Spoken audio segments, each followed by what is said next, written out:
नमस्कार बच्चों, स्वागत है आपको हिंदी कक्षा में। आज आप पढ़ेंगे मोबाइल का बोलबाला पाठ का प्रश्नोत्तर विधि। पहला पाठ तो आप जान चुके हैं, मोबाइल का बोलबाल पाठ का सारांश आप जान चुके हैं। आज हम पढ़ेंगे प्रश्नोत्तर विधि। पहला प्रश्न मोबाइल का बोलबाल पाठ से पहला प्रश्न है, ड्राइंग रूम के कोने में कौन पड़ा था? ड्राइंग रूम के कोने में कौन पड़ा था? उत्तर, ड्राइंग रूम के कोने में टेलीफोन पड़ा था। दूसरा प्रश्न, टेलीफोन के पास अपना मोबाइल किसने रखा? उत्तर, टेलीफोन के पास अपना मोबाइल मी शर्मा ने रखा। तीसरा प्रश्न, सब लोग किसे अपनी छाती से लगाए घूमते हैं? उत्तर, सब लोग मोबाइल को अपनी छाती से लगाए घूमते हैं। चौथा प्रश्न, किसके मुखड़े पर धूल जमी है? उत्तर, टेलीफोन के मुखड़े पर धूल जमी है। पांचवा प्रश्न, मोबाइल का अग्रज कौन है? मोबाइल का अग्रज कौन है? उत्तर, मोबाइल का अग्रज टेलीफोन है। छठा प्रश्न, किसको देखकर दोनों चौंक गए? उत्तर, चिट्ठी को देखकर दोनों चौंक गए। अब हम चलेंगे 2-3 वाक्यों की ओर। पहला प्रश्न, टेलीफोन की बातें सुनकर मोबाइल ने क्या कहा? उत्तर, टेलीफोन मन ही मन मोबाइल के बारे में कहता है कि देखने में चूहे जैसा, ना मूंछ ना पूछ, फिर भी इसकी इतनी पूछ, चल दूर हट मुझसे, आकर बैठ गया मेरे पास, तेरी औकात ही क्या है मेरे सामने? इसका उत्तर है।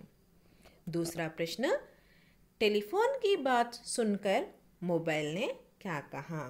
दूसरा प्रश्न है, टेलीफोन की बात सुनकर मोबाइल ने क्या कहा? उत्तर, टेलीफोन की बातें सुनकर मोबाइल ने कहा कि क्या हुआ भाई, मैंने तो तुम्हें कुछ कहा भी नहीं, तो गुस्सा क्यों हो रहे हो?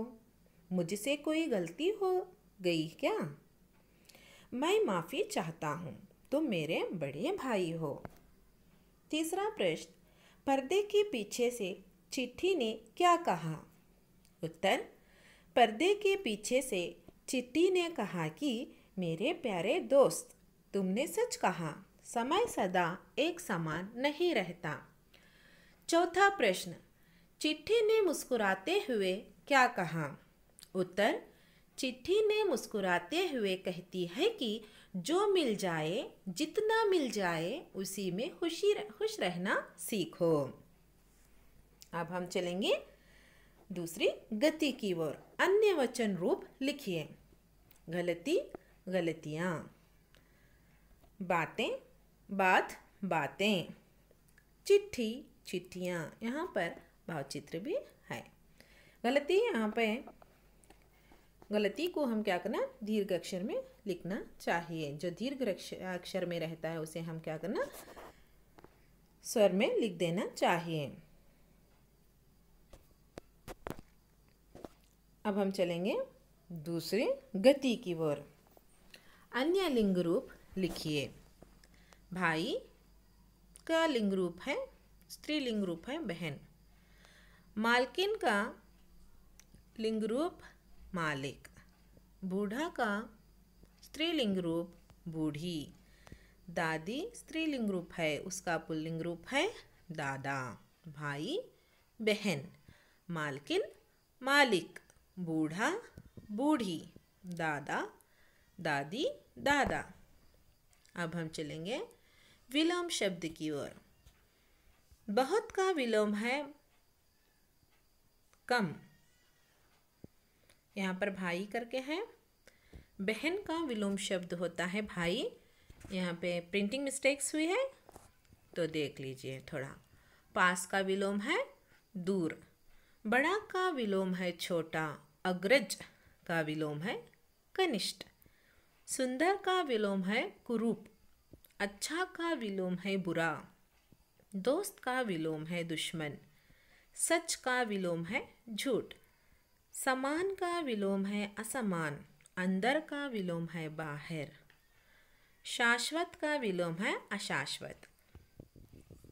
पहला जो क्वेश्चन है बहुत, उसका है कम, भाई का होता है बहन। तो पहले मिस्टेक्स के लिए माफ़ी चाहती हूँ। जोड़कर लिखिए उत्तर। यहाँ पर उत्तर ही दिया गया है, जोड़ा हुआ है। हमारी कोई पूछ नहीं रही, यानी कि हमें कोई पूछता ही नहीं है।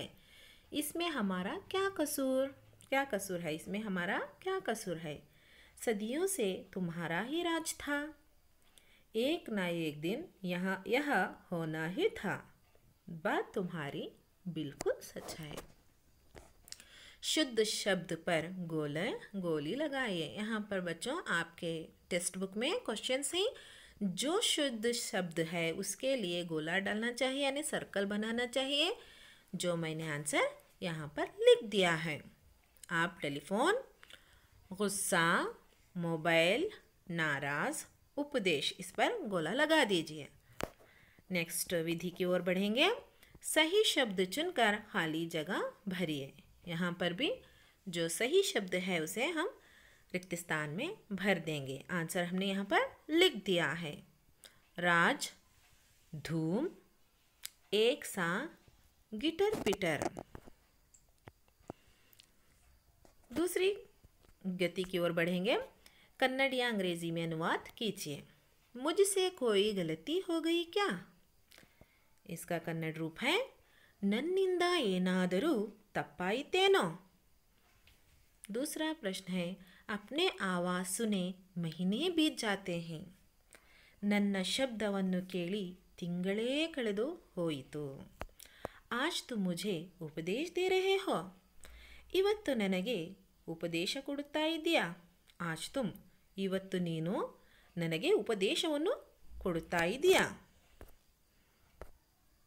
लोग लिखना ही भूल गए। ಜನರು ಬರೆಯೋದನ್ನೇ ಮರೆತು ಬಿಟ್ಟರು। तुम सही कह रही हो। ನೀನು ನಿಜವನ್ನೇ ಹೇಳುತ್ತಿರುವೆ। निम्नलिखित वाक्यों में प्रयुक्त सर्वनाम शब्द को रेखांकित कीजिए। यहाँ पर सर्वनाम को हम क्या करना चाहिए? रेखांकित करना चाहिए। प्रोनोन, यहाँ पर सही आंसर हमने लिख दिया है तेरी, कोई, आप। इसके नीचे का जो क्वेश्चन है उसके लिए आंसर है यह। क्या है? यह।